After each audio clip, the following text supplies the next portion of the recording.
Nous allons maintenant enchaîner avec la 4e palme du transport qui est remise par Iveco. Et voici quelques images.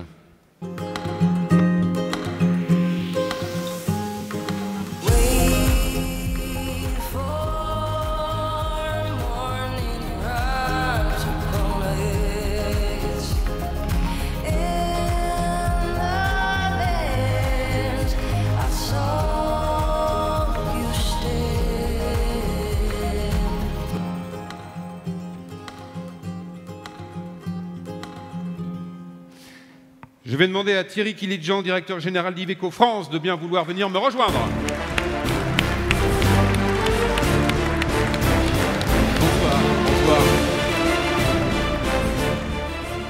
Bonsoir. Bonsoir Thierry, merci d'être avec nous. Alors, quel bilan pour Iveco en 2017? Bonsoir Cathy, bonsoir Laurent, bonsoir à tous. Bilan plutôt positif pour Iveco en 2017, tout d'abord parce qu'on a la chance d'évoluer sur un marché qui est plutôt dynamique depuis quelques années et 2017 a confirmé cette tendance. 2017 pour Iveco, c'était la confirmation de la 2e place sur le marché français en tant que constructeur sur le segment des véhicules de plus de 3,5 tonnes. Et puis c'était aussi le lancement de 2 nouveaux produits en fin d'année lors de l'événement Solutrans. Je dirais que ces bons résultats sont aussi le fruit d'une amélioration continue des produits, d'un développement permanent avec 2 leitmotivs, la performance, mais surtout la durabilité et la performance dans le transport. Vous venez de parler de nouveaux produits, on peut en savoir un peu plus? Bien sûr. Donc, tout d'abord, le nouveau Stralis Natural Power qui développe 460 chevaux. C'est-à-dire qu'il y a un peu moins de 2 ans, nous présentions ce qu'on a appelé une vraie révolution verte dans le transport. C'était un Stralis, un tracteur routier alimenté au gaz naturel avec une autonomie de 1500 km et une puissance de 400 chevaux. Aujourd'hui, on est capable de faire encore plus. On présentera demain à SITL un nouveau véhicule de 460 chevaux avec une autonomie officielle de 1600 km, mais qui peut également dépasser cette autonomie. Et au-delà de la puissance et de la performance du véhicule au gaz, qui est maintenant reconnu dans le monde du transport, c'est aussi une nouvelle génération de véhicules et qui est dotée à la fois des services et de la technologie et des équipements de son meilleur concurrent diesel, comme par exemple la boîte prédictive, robotisée à commande prédictive guidée par GPS. Donc au-delà de la performance d'un moteur au gaz, c'est surtout un enrichissement au niveau de la technologie digne de ses meilleurs concurrents diesel.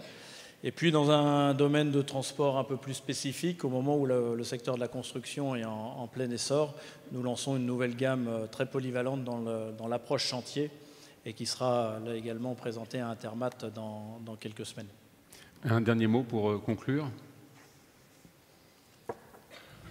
Tout d'abord, un challenge pour 2018, faire aussi bien qu'en 2017, bien évidemment, mais surtout montrer et rappeler la fierté et la joie qu'Iveco a d'être partenaire de l'élection du transport de l'année depuis de nombreuses années.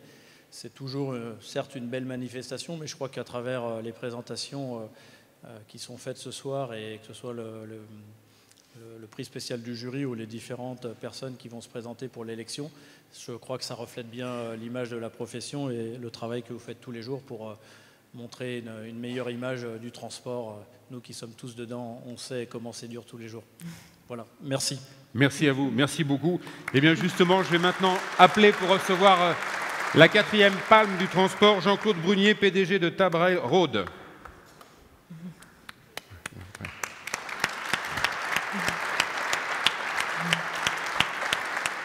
Et avant cela, si vous le voulez bien, on va voir ensemble un petit film Iveco et on sera à vous tout de suite. Regardez.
Merci Jean-Claude de nous avoir rejoints. Je crois que vous avez été flatté, que le jury pense à vous pour la 3e fois.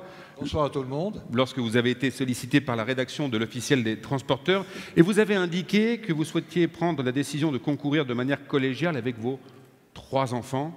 Vous co-dirigez aujourd'hui l'entreprise avec eux. Il y a une vraie fierté? Oui, à l'évidence, travailler avec ses enfants, c'est merveilleux. C'est à la fois une responsabilité, mais quelquefois, et souvent, je l'espère, en tout cas pour eux aussi, un bonheur. Et on l'a dit tout à l'heure, votre credo, c'est vraiment effectivement le transport durable à travers le combiné rail-route.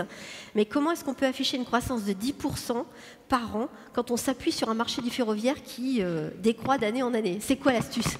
C'est un miracle. J'ai pas tout à fait votre analyse. C'est vrai que le marché du ferroviaire a décru en France. Il croît fortement en Europe, et particulièrement pour le fret. Et je pense que ce marché est en devenir, en tout cas je l'espère, et qu'il doit être revitalisé. D'ailleurs, devant nous, nous avons une météo qui n'est pas si bonne que ça, et qui peut-être derrière, après, nous dégagera une période de grand soleil, en tout cas on l'espère. Donc je pense que le transport ferroviaire, le transport routier doivent se marier pour donner à notre économie nationale, pour donner à nos concitoyens de meilleures solutions. Notre économie nationale, une meilleure productivité, une meilleure efficacité, et à nos concitoyens, certainement, un air plus respirable, probablement. Ça ne peut aller que dans le bon sens, c'est sûr. On l'espère. Merci beaucoup. On va demander à Thierry Clidian de vous remettre votre palme et votre diplôme. Cher Jean-Claude, je vous en prie. Le diplôme, je vous en prie.